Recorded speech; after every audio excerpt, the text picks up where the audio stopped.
За 82 дахь дугаар хэлж байна. За өнөөдөр болохоор сүнсэнд байх ясан төрлийн мэдээллийг багцлж ярих болно. Толгуур эхнүүдийн орон зайн дотор орших тэр мэдээлэл буюу одоо бидний хэлж ярьж заншнаар бол ясан сүнсний тухай ярих гэж байгаа. За энэ ясан сүнсийг бол ихэвчлэн эцэг талын өгöd эрчим мэдээллийг нь шигтгэн нэхэд ямар оршихуй орон зайнаас ямар эрчим болон аминд ор нэгдэн бүрэлдүүлэх вэ гэдгийг шийддэг байх нэ. Бид нар ясаа дагна гэдэг маань эцэг талыг хэлээд идэг тийм. За энэний цаад өчир нь бол ийм байдаг байх нь байна. Гэхдээ 100% эцэг талынх нь маань бидний сүнсэндх тэр ясны мэдээллүүдийг бол бэлддэггүй байх нь их талаас ч бас бэлдэх боломжтой. Ясан сүнс үндэс хүрцтэй холбоотой үйлдэл хийдэг бөгөөд ясан биетэй хамт оршихтой дэлхий дээр ямар эрчмийг сурч өөрийн арга барилаар юуг хэрхэн бүтээн орших вэ гэдгийг илүү ихээр дүүргэдэг гэж байна. Урагт дөрвөн мөч урган бий болох үед ясан сүнс буун ирж ихэн үржихүн хүрд эсвэл үндэс хүр дээр дамнаж хэвлэлд ордгоо. Ясан сүнсэнд агуулгаддаг мэдээлэл дотор эцэг өвгдийн удамшлын мэдээлэл илүүтэй байдаг. Эрчмийн ширхгээс нь аав нь юм байсан байна, өвөө нь юм байсан байна гэд дээш 14, 32, 64 үеийн мэдээллийг унших боломжтой. Дийлэнхдээ дээд эцгүүдийн мэдээлэл хадгалагдан үлдээд байдаг. Хүмүүний ясан сүнсний эрчмийн мэдээллийг барин авч уншвал мөн л ямар эрдэмтэй, аль нутагт байсан, ямар үйл хэргийг дүүргэсэн бэ гэх мэтээр эцгийн мэдээллийг унших боломжтой гэж байна. Ширхлийг уншиж чаддаг одоо зүүн бэлэгтэй хүн байх юм бол ийм мэдээллүүдийг бол бүрэн авах боломжтой байдаг байх нь. Ясан сүнсний өөрийн дүр бол хэдэн мянгаас нэг удаад ихээгээд урайсан. Бусад үед эцгийн дүртэй төстэй бөгөөд тухайн хүмүүний нартад дүүргэж буй мэдээллүүдийг хадгалдаг. Тэгэхдээ эцгийн дүр гэдгийг арга ба бэлгийн аль нэг дүрийг гэж ойлгоорой гэж байна. Өсөглөн боожж буй насанд хүрээгүй өрсөд бол ирээдүйд хүрэх 25-аас 32 нас хүртэлх тэр хоорондын ирээдүйн биеийн хэлбэр галбир нь төстэй байдаг. Энэ хугацааны дотор хүмүүний дүр тэгж огцом өөрчлөгддөггүй. Өндөр болох учиртай бол тийм өндөр байна. Махлаг болох бол махлаг л байна. Дүр төрх нь аавын бодит эсвэл сүнсгэл дүртэй төстэй байдгаа гэж байна. Тэгэхээр яг үнэхээр одоо нөгөө сүнсний тэр мэдээллийг унших чадвартай хүн одоо дөнгөж төрсэн хүүхдийг хараад яах нь ирээдүйд яг нэг иймэрхүү хүн байна гэдгийг нь бол мэдэх боломжтой л юм байна. Тэр ясан сүнсний буюу ясан төрлийнх нь мэдээллийг харчих боломжтой байх нь тийм. Хинийхэн сүнс ясан сүнс болж ирж байна вэ? Хинийх ч байж болно үсттэй гэсэн чинь хинийх ч ирж болно. Эхийн талын дээд үеийн нэг сүнс төрж болно гэсэн үг үстэй. Тийм ээ. Эрэгтэй хүмүүнд эхийн талынх нь нэгэн эмээ ясан сүнс болж ирэх боломжтой юу? Бүрдлэр дагаад эцэг талын мэдээллийг агуулад ирж болдгоо. Жишээ нь нэг үр дээр их талын өөрөөс дэш 12 дахь үеийн эмэг нь ясан сүнс болон бууж ирэхдээ тэр махан бид өөрсдийн дүр хүчтэй үйл хэрэг нь тэр үрийн эцгийн гих мэдээллийг хадгалж орших учиртай. Ингэж буулаа гэхэд тэр үрийн аавын дүртэй төстэй дүрд хувраад 25-аас 32 насны биеийн галбиртай мөн өөрийнхөө урд төрлийн болон дээд эцгүүдийн мэдээллийг сүнсэнтэй хадгалан ирдэгэ. Ингэснээр сурах учиртай эрчим мэдээлэл өсөглөн боожих өвтөл боллоо гэхэд өөрчлөгдөх дүрийг хариуцаж нөхцөл бүрэлдэсэн үед эцгийн хэмээх мэдээлэл нь гарч ирнэ. Тэр мэдээллийг бид орших бусад сүнсүүдтэй дамнуулнаа. Ясан сүнс дээш хэдэн үе хүртэл мэдээллийг агуулж болох вэ гэсэн чинь зарим удам 64 өөс дээш утмын мэдээлэлээр дамжуулна. Зарим нь 32 хүртэл үеийн мэдээллийг дамнуулна. Түүнийг ясан сүнсийг үүсгэж буй өгöd мэдэн шийдэж байна уу гэхэд удмын хэр өндөр хэм хэмжээнд ямар цар хүрээний хүчинд ор оршиж буйгаа шалтгаалаад 64, 126, 216, 324 үеийнхүү гих мэтчлэн тоологдно гэж байна. Тухайн удмын өвөг дээдсүүд нь сүнсний хөгжлөөр хэдгээр хэмжээсэд байна. Тэрнээсээ шалтгаалаад тухайн хүний ясан хий биедэх тэр мэдээлэлд хідэн үеийг хадгалж болох вэ гэдгийг шийдэгдэх юм байна. Өндөр хэмжээстэй байх тусмаа бүр 324 хүртэлх үеийн мэдээллийг хадгалж ирж болох боломжтой юм байна. Хөх толботой удам өөр нэгэн хөх толбогүй удамтай нийлснээс ясан талын сүнсний мэдээллийн чанарт өөрчлөлт орох уу гэж асуусан чинь үгүй ээ. Бусад орны үрстэй нэгдэн нийлэх эсвэл бүр дорд удмын үрстэй нэгдэн нийлсэн ч ясан сүнсээр дамнах тэр удмын мэдээлэл хэрхэвч өөрчлөгдөхгүй. хэр хэмжээний мэдээлэл хадгалагдах нь зөвхөн удам угсаагаараа тэнгэрт ямар хэмжээний хэрэгэм зэрэгтэй оршиж буйгаас илүү хамаарнаа. Бүр дэлхий үүсэх үеэс овог хотгийнхаа мэдээллийг удамдаа дамжуулагч боломжтой гэж байна.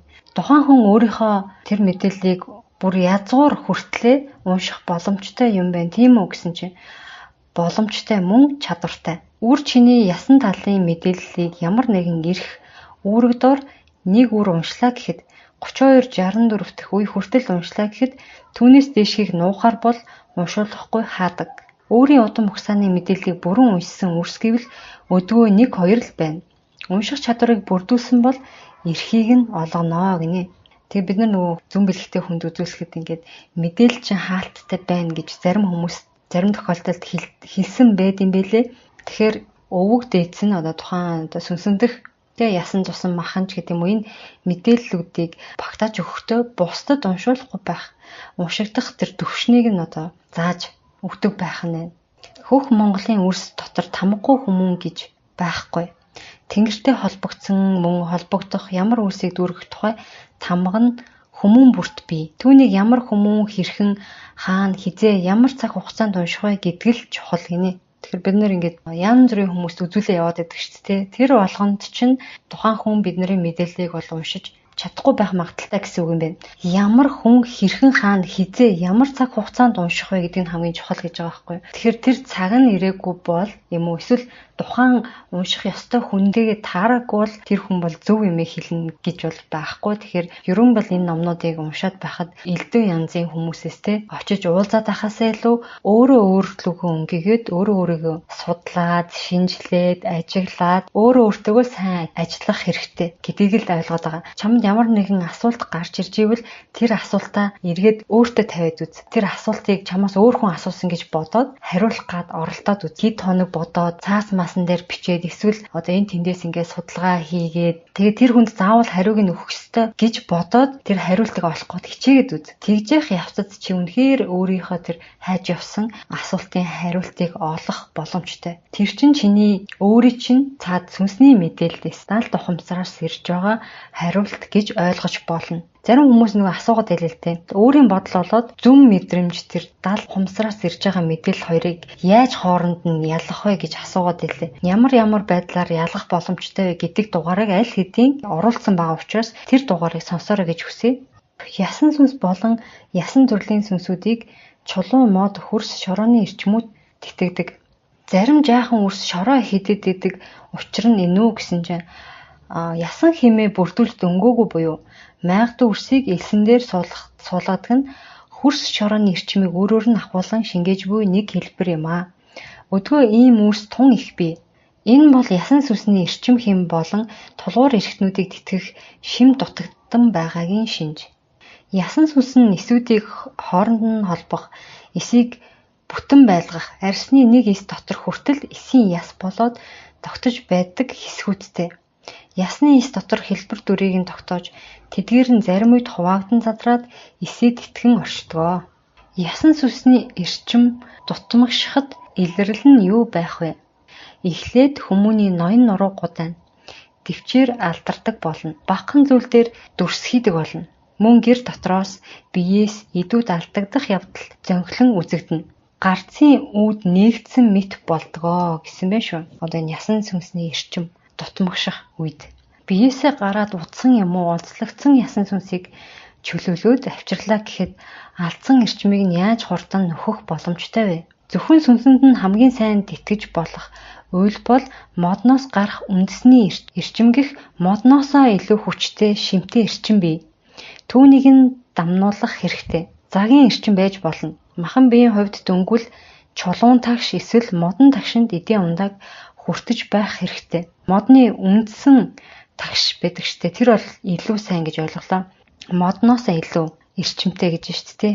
За, ясан сүнс махан биеийн хоол хүнснээс шимт ижил авч чадахгүй бол биеэсээ гарч болох уу гэсэн чинь тэгж их гарахгүй. Арих мансруулах бодис бузар юм уу хар муу эрчимтэй эсвэл муу тарины шившлэгт домын эдийн ундаа ууж хүртэх зэргээр сүнсний орон зайд халдаж болох үс тохиолдолд гарч болно. Ясан сүнсийг хамгийн их дэмндэг нь сүү цагаан эдээ Түүн дотроо хамгийн цагаан буюу ясан цагаан эдээ байж болно гэж байна. 5 сүнс дотроос ясан сүнсний үлийг орхигдуулаад бусад сүнсний үлийг дүүргэсэн бол сүүлд дэнслэгдэхдээ ясан сүнсийг задлах уу гэж асуусан чинь. Задлаад ясан сүнсийг дараагийн төрөлд цэхэн бэлдэнэ. 5 сүнс бүгд үүлээ бүрэн дүүргэж байж нэгдэн гэсэн үг үү гэсэн чинь тэгж гимэн цулаараа нэгдмэл оршноо гэж байна. Хүний сүнс чинь ингээд хидч задарч болно, цулаараач байж болно гэж өмнө нь бичсэн байсан те. Тэгсэн чинь ямар үед цул байх вэ гэхээр тэр 5 сүнс нь бүгд өөрийн гэсэн үүрэгтэй энэ сүнсийг бүрэлдүүлж байгаа те. Одоо багаар ажиллаж байгаа л гэсэн үг юм да. Харууханаар ботход.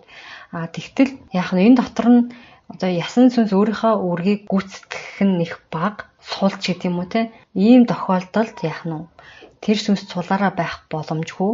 Магадгүй өөргөө сайн биелүүлсэн дөрөв нь цулаараа байгаад ясан сүнсийг бол задлаад дараагийн төрөлд цэхэн бэлтэнэ гэж байна. Яг нь сайжруулалт явагдаж байна гэж ойлгоод байна. Одоо энэ процесс ч ерөөсөө л нөгөө тоглоом шиг те сайжраад дараагийн үеийг ингээд даваад яваад идэх шиг л бидний сүнс бэлтгэдэж ирлээ. Өмнөхөөсөө илүү сайжрах ёстой. Сайжрахгүй байх юм бол яг нь дахиад сайжрах ёстой тэр мэдээллийн те тэр нэг даван туулах сорилтууд тэ даван туулах зовлон шаналлын аль хэдийн бэлдээд ингээд явуулдаг байгаа. За энэнийг даваад туулчих юм бол яг нь илүү сайжраад илүү ухаарад гэдэг юм уу дараагийн түвшин рүү бол явах боломжтой гэдгэл ийм процесс явагдаад байгаа гэсэн үг. Яг энэ дээр ингээд ярихад муура би талигч найзынхаа сүнс гэж боддог. Тэгж бодох болсон шалтгаануудыг би бол аль хэдийн өмнөх дугаараар хэлсэн байгаа. Тэгэхээр тэр талигч найзын маань ямар нэгэн сүнс эсвэл тэр сүнсний багахан хилтерхий тийм үү мэдээлэл нь манай мууран дээр ирсэн л гэсэн. Ясан сүнсний эрчим хэмтэй тохирохгүй, эрчим хэмтэй цусан сүнс байвал яах вэ? Ийм тохирохгүй хоёр сүнс нэг биед ирж төрвөл аль нэгнийхээ хэмийг дарах тохиолдол байж болох уу гэж асуусан чинь байх боломжтой. Ясан сүнсний хэм нь цусан сүнсний хэмд дарагдвал ясан сүнс хамаардаг эрхтний үйл ажиллагаа хэвийн хэмжээнээс бага, өсөлт нь удаан мөн ясны бэхжил нь сул буюу хугарамтгай шинжтэй байна гэж байна. Биедэх энэ одоо 5 үндсэн сүнс маань одоо яг нь багаар бие бинийгээ дэмжиж ажиллах ёстой байтал аль нэг сүнс нь илүү давмгаалаад бусдыгаа дарах шинж эсвэл бусдыгаа биш аль нэгнийгээ дарах шинж илэрх юм бол тухайн сүнсний одоо энэ жишээ нь ясан сүнс нь дарангуулагдчихлаа гэж бодоход яах нь ясны өсөлт хөгжилт удаантай намхан эсвэл ясны хугарамтгай гэдэг юм уу энэ ясны төрлийн өвчин зохилох магадaltaй байд юм байна. Монгол домчин судар дээр бүр маш нарийн бичээстэй байдаг. За тийм эрчим хэм дутуул тэгнэ тэр сүнсний тийм өвчлөөс олж сэтгэл зүйн тийм өвчлүүд бий болдог. Одоо бид ийм шинж тэмдгэр ийм өвчлүүд бий болох боломжтой. Тэрийг ямар эрчим энергиэр засах боломжтой талаар маш дэлгэрэнгүй байдаг. Тэр болгоныг одоо та бүхэн маань өөрснөө дэлгэрүүлээ судалж мэдэх боломжтой байгаа шүү номон дээрээсээ.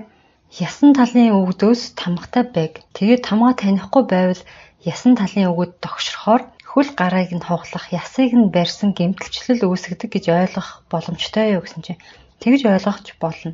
Тарих нугасны өвчлөлтөй хүмүүс их төрж байгаа. Тэр өвчлөлд мэдээлэл нь ясан талаа дамнаж ирсэн байх боломжтой юу? Тархины цаажилт гэх мэт ясны өвчлөлтөй үрсийн 60 орчим хувь нь эцэг талаас буюу ясан сүнсний өвчлөл байх магадaltaй гинэ. Ястай холбоотой өвчлөл давмгаалж үүссэнийг онцлоод засахдаа бүртчэн одон гэр буюу 90 амин чанартай оддын туяаг ашиглал илүү дээр үү гэж асуусан чинь 90 амин чанартай одод гэхээсээ илүү ямар нэгэн гаригсын эрчмээр тэтгвэл засвал илүү байдаг юм шүү гинэ. Од гэхэр одоо нар гэсэн үг шүү дээ тий. Өөрөөсөө одоо гэрэл татруулж байгаа. Тэгэхээр оддоос илүү гаригийн эрчмээр тэтгвэл илүү байдгаа гэсэн байна. Багад нь сүнсэн гэмтэд ч юм уу аймхаа болчихсон хүмүүн байлаа гэж бодъё. Тэр тохиолдолд 90 амин чанарын одон гэрийн эрчмээр тэтгвэл илүү юм байна тийм үү гэсэн чинь зөвөө гэж байна. Галтан ургийн ястай хүмүүн өөр буурай удмын эсвэл ирлээс хурлээцийн цус их орсон хүмүүнтэй нийлвэл яах вэ? Ухаан муутай хэрнээ эр зоригтой тийм хүн төрхөө гэж асуусан чинь нэгэн мөр өөр нэгэн эрэлтээ зүрхтэй нийлбэл аль нэг нь дарагдана. Эсвэл давмгайлна, эсвэл бүр өөр шинэ хүчит үр мэдлэнэ гинэ. Алтан ургийнхын ясааж цусааж дээдлж оршиж байна уу гэсэн чинь махан биеэж эрдэм ухаанаач бүгдийг нь дээдлэнэ. Удам нь цэвэр явж байгаа дунд нь нэг л удаа эрлийц яс цус холилдоо дахиж холилдохгүй цэвэр явбал эрлийц яс цус хизээ дарагдах вэ гэж асуусан чинь нэг удаа л эрлийц чихвэл яс нь тэр үеийг өнгөрмөгц дарагдаж харин цус болон удмын мэдээлэл нь эрчмийн хэмхтэс дотроо байж л байна. Гэхдээ үе хүчтэй давтагдан гарч ирж болдгоо гэж байна. Шалтгаан нь цаг үе мөчлөг нөхцөл бүрдэх мөн тэгэх чухал хэрэгтэй бол илэрдэг гэж байна. Жишээ нь нэг үр мэдлэхэд цуснд нь байсан харь улсын эрдмийн үйл хэрэг нь өнөө цагт хэрэгтэй бол гинэт гарч ирнэ гэж байна. Тэгэхээр яс цус хоёрын мэдээлэл бол өөр байна гэсэн үг юм байна. Яс бол тухайн үе өнгөрөөл дарагддаг бол цус бол хизээч арилахгүй байнга тэр мэдээлэл бол байна л гэсэн үг. Одоо бидний цуснд гэхэд бол маш олон төрлийн ус үндэс мэдээлэл бол агуулгадж байдаг. Хэдэн зуун мянган жил явж ирсэн цус байгаа шүү дээ. Тэгэхээр Монголд бол яг шинжилж арилж чаддаггүй бах. Баруунд ч юм уу ерөн бол ингээд ДНК-гийн шинжилгээ гадны одоо жишээ нь одууд хийлгээд одоо тэр нөгөө галзуу хурц дээр тоглодог эмэгтэй жүжигчин байгаа даа шүү дээ. Тэр жүжигчин гэхэд цусаа шинжилүүлэхэд тэр дотор нь одоо өчнөө олон цус холилдсон байгаагаас хамгийн топ гэсэн тийм үү хамгийн их хувь эзэлж байгаа 4-5-ыг нь одоо шүүж гаргаж ирээд тухайн хүн за би энэ төрлийн цус илүү байгаа юм байна гэж мэдэх боломжтой. Мэдээж Монгол газар нутаг дээр бол амьдарч байгаа хүмүүс бол төлхөө одоо яах нь энэ алтан өрөөр амьдарч байсан. За тийм хүмүүсийн цус илүү байгаа бах. Тэр жүжигчин гэхэд ч одоо юу юм хэдэн хувь бас нэлээд их хувь нь одоо энэ орчмын тий алтан нуруу орчмоор амьдрахстын цусны нэлээд өндөр хувь гарсан байгаа байхгүй. Тэгээ Монголд ирж аялаад байсан шүү дээ. Тэр биднэрт бол ер нь дэлхийн энэ үндэстэн ясны дунд цэвэр ганцхан генерээ явж байгаа ч юм уу ганцхан цустай хүн гэж баг миний бодлоор бол байхгүй баг. Хэдэн төрлийн холилдсноос гэхээс илүү хэр чадварлаг хүмүүсийн одоо цус холилдсон бэ гэдэг нь илүү чухал юм шиг харагдаж байна. Яагаад тэгэхээр тэр цусаар олж авсан чадварын мэдээлэл хизээ нэгэн цагт хэрэг боллоо гэхэд гарч ирдэг гэж байгаа байхгүй. Тэр чадвар нь магадгүй олон төрлийн цус холилдоод олон чадвар хоримтлуулсан нь илүү ч байж магадгүй энэ хэсгээс харахад бол за цэвэршин гэж байхгүй юу гэж асуусан чинь ингийн тулд маш олон үе хэрэгтэй. Үе дамжих тусам багасаад байна гэсэн үг үү гэсэн чинь тийм ээ гинэ.